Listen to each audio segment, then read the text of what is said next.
This is the passenger side of the car. I've got it ready to block or begin blocking. I sprayed the guide coat all the way down.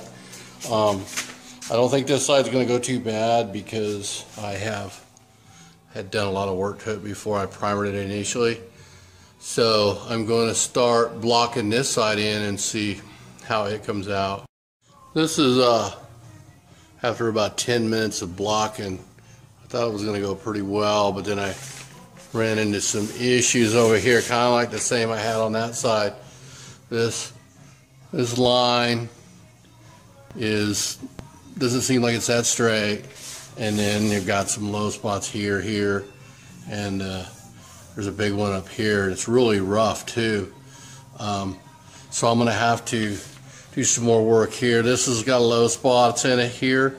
Even though the brake scoop bolts on here and it kind of hides all this, I still don't want it there. And then I've got a bad spot here that I'd never seen until I did the guide coat trick. So it would have been really ugly if I'd have painted over this. So I'm really glad that I've decided to go this route, but it's going to slow me down because I've got more work to do, but I guess that's worth it because it'll look much better when I'm done. There's a really big one I found right here on the back, just in front of the trunk lid, and I'm gonna spray some guide coat over it again and let it dry and block sand a little bit because I want you to see how huge this thing is. I had no idea it was there.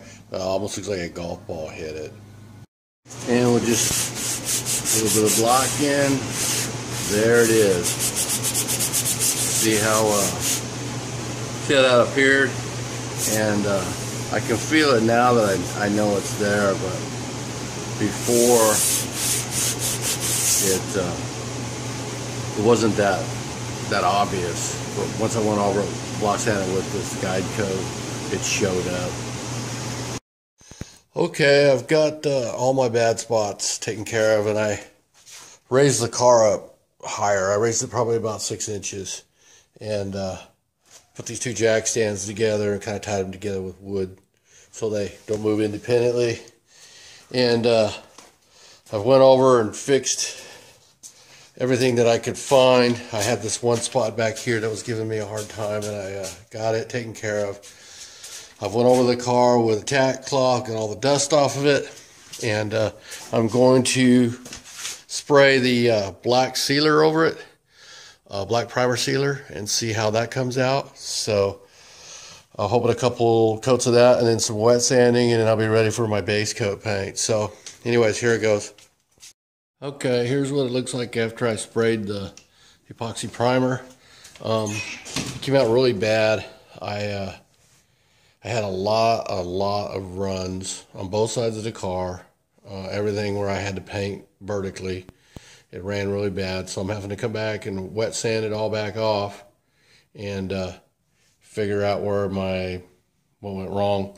I know I used a 1.8 sprayer, which the directions said to use. I think that was too big. I also reduced the paint like it said to do, and I don't think that was necessary, so I'm going to try a 1.4 sprayer next time, and I'm not going to reduce the paint, and see how it comes out. I used my GoPro and took some footage of me actually spraying, and then it turns out that right after I got started, the GoPro fell, rolled under the car, so I got about 30 minutes of footage of my floor. So that was pretty stupid of me. I'm going to try to rig up something better to hold it this time. But anyways, that's where I'm at. I'm going to try to put 2 or 3 coats on this weekend, and hopefully they'll come out better before I do my base coat, and see if I can get my 1.4 gun to work for me a little better on this stuff. So anyways, that's where I'm at. That's what it looks like. I'm getting there. Still having fun, and thanks for watching.